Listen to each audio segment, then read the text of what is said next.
Hello and welcome friends. So in previous video we have seen the Eureka server, how to create a Eureka server and what is the dashboard of the Eureka server.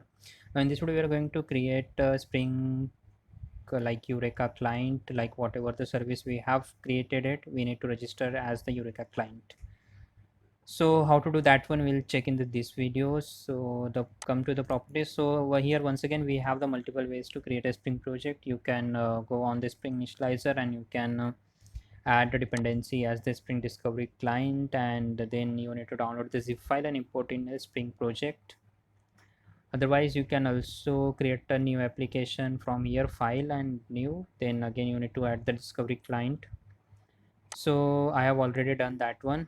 In the properties you need to add the Spring Cloud version as the Hawkstone SR1, and after that you need to add one dependency here as the Spring group ID as the org Spring framework dot cloud, and artifact ID as the Spring Cloud Starter Netflix under hyphen Eureka hyphen client.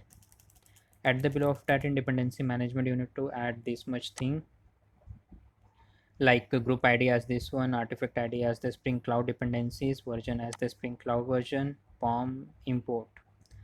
So it will add the dependency of the Spring of the that Netflix Eureka client, which we can say the discovery client or Eureka client here.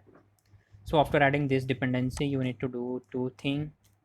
What are the one, like that all thing happened behind the scene, we cannot see that thing. So here we can say that we need to add the dependency. After adding dependency we need to declare your this class as the at enable Eureka client, so it will act as the Eureka client. That's it, not much thing. After this adding you, it will register, it will act as the client and it will register your this service to the discovery server. And one more thing, in the application or properties file you need to add your application Spring application name as the whatever name you want to give. You can add as the main app service. And we know we do not require this thing, just delete this one and save your program. Let me execute my application. So like we need to register, we need to start the first discovery server, and after that we can start the main app service.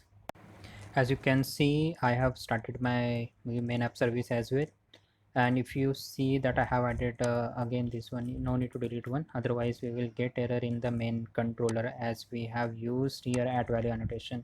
If it will not find, then it will give you error.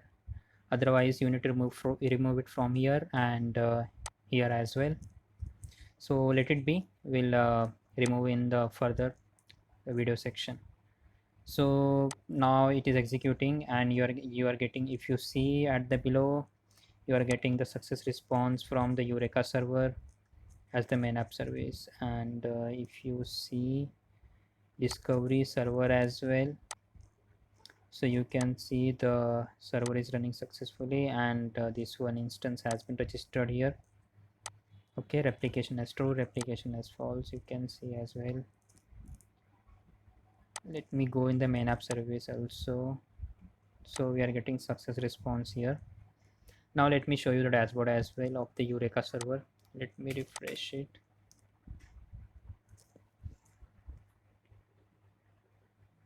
So you can see the instance currently registered with Eureka as main app service.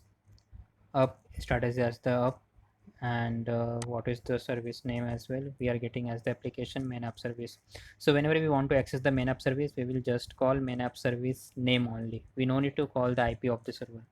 So here you can see that we can check the status as well, what are the services are running, and what is the name of the application. So in next video we will register all the services on the dashboard with the using Eureka client, and we'll like with using at the place of URL, we will use the application name only in the main app controller, so that we can access all these services simultaneously.